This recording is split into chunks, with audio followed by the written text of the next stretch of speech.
to the channel and welcome back to spooky season. And today a quick review for this is Black Destroyer by A.E. Van Vogt.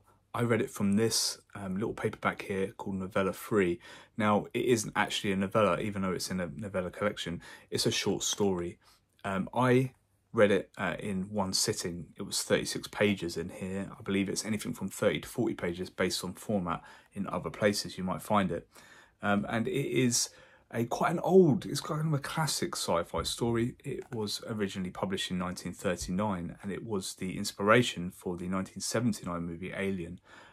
Black Destroyer is about basically the perfect killing machine, and it comes up against a resourceful group of astronauts, human astronauts that kind of visit the planet where it is currently indigenous to.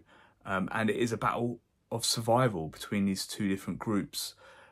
It is only 36 pages, but what's really amazing to me is A.E. Van Vogt is able to make it feel like a whole novel. It feels like a whole novel in experience and in reading. When you're actually in the actual short story, it never feels like it's about to end. It's only 36 pages long. It never really comes across that way. It never feels rushed.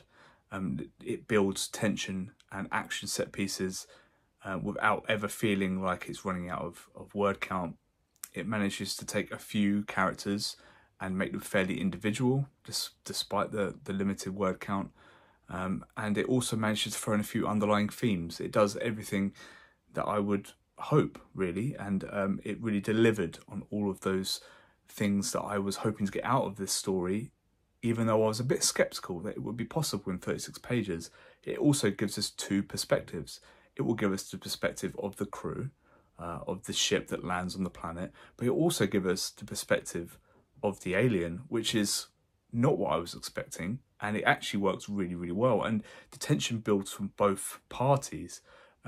There is a kind of merciless killing machine here, but we're also given the perspective of the merciless killing machine, and we are able to feel some elements of empathy there as well.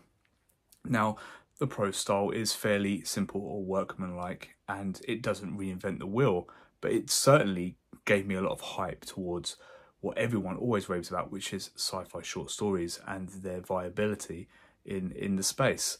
I actually give it a 3.9 out of 5.